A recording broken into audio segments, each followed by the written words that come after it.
The votes have been pouring in, but you've still got time to vote in our poll. Is Hugger Ginga Day harmless? The Edge says yes, they're organising the promotion. If you agree, text yes to 8875. But dad of two red-headed boys, Stephen, says definitely not. If you agree with him, text no to 8875. The texts do cost 75 cents. Now to something impossible to argue about, and that's what a great catch cameraman Steve Hathaway made at the beach at Ruakaka yesterday. It was there near Whangarei that a killer whale was stranded. A call came through to Dr. Ingrid Visser. You'll know Ingrid, she's the ORCA researcher, and Steve works with her. And, well, when he found out, he was down there like a shot, giving us the spectacular filming of an ORCA rescue underway. This from Jill Higgins. Go, go, go, go, go! They're fighting the sea to save a life. Come on, you can do it, buddy. The helpless swimmer, a big brute of an orca, who will die if he rolls on his side. It seems he came a cropper trying to catch his lunch.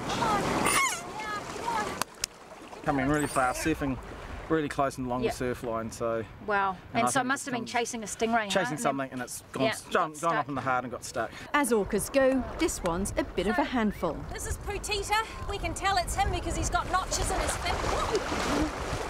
And this is the second time he's been stranded. Here we go. But now he wants to get back out to sea, to where his family is waiting. That's his mum and his brother just out there now. It must be hard seeing your son struggle, so there are a few kind words for Mum. Then it's back to work. It's not easy trying to shift 6 tons of whale meat. In fact, it's exhausting for the rescuers and their whale. As a last resort, out comes a harness. You guys got it under that? Careful, not. Got it under, yeah. Got it? Right. So you want to come and try and hold this? It's a bit like having a baby. We'll get you out to your mummy soon, eh? You wait and wait and wait. Go. Then summon up all your strength Go. for the big final push.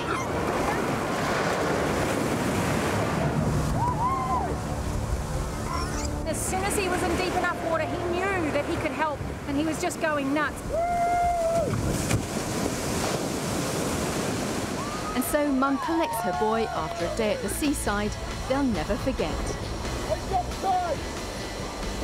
Wow, how cool is that,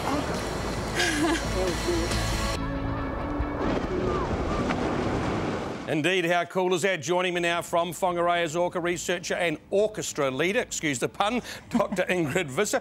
Ingrid, you must get a buzz out of that every time.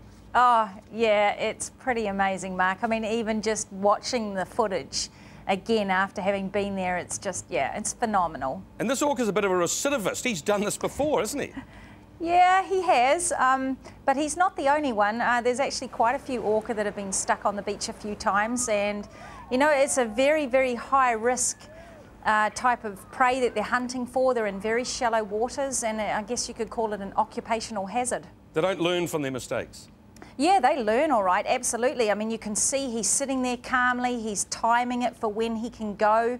You know, he's not panicking, he's not freaking out, and he certainly knew that we were trying to help him. So, yeah, he knows what he's doing. Now, he's got a name. I mean, I think you give all the orcas, you know, a name. What does it actually mean?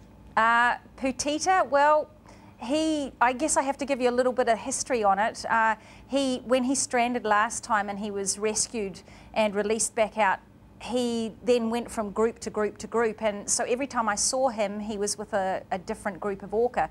And at that stage, I thought he was a girl, so he ended up with the name Hussy, which in Spanish is Putita, because he was a little bit loose. That's a delicate way of putting it, I guess. Hey, look, the other thing we saw the mum and the brother hovering around there. Yeah. Did they know what was going on?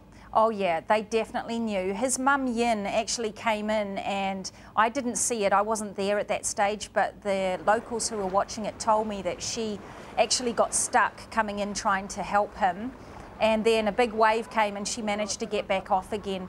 So yeah, they know what's going on. They realise that the animal is in trouble. You could actually hear Putita calling and calling and calling. You know, he was upset and waiting for somebody to come and help him, and we were really lucky. The locals came, Department of Conservation, the police, Coast Guard. We also, Ingrid, we also saw that huge tail thrashing around. That's dangerous. Yeah. I mean, it's dangerous, isn't it? Yeah, he's a big boy, and you know, if you consider that he can launch himself clean out of the water using just that tail, you know, he's got a lot of power behind him. You have to be very, very careful, and Department of Conservation briefed everybody on what we were going to do before we got him out there. Well, it was a job well done. Thanks so much, Ingrid, and thanks for sharing Steve's pictures with us today. Ingrid Visser there. Now, if you're interested in the work Ingrid's doing and want to help in any way, visit our website for her details and the ORCA rescue number. You can check out a few of Steve's photos as well. There'll be a link there. Still time to vote in our text poll on the Ginga debate. What do you think? Is Hugger Ginga Day harmless? Text yes or no to 8875. Text to cost 75 cents. Dominic and Stephen will be here at the end of the show to hear the results. But up next, Jake Gyllenhaal on the tough life as a sex symbol. I don't think they really realize how difficult it is to be so sexy.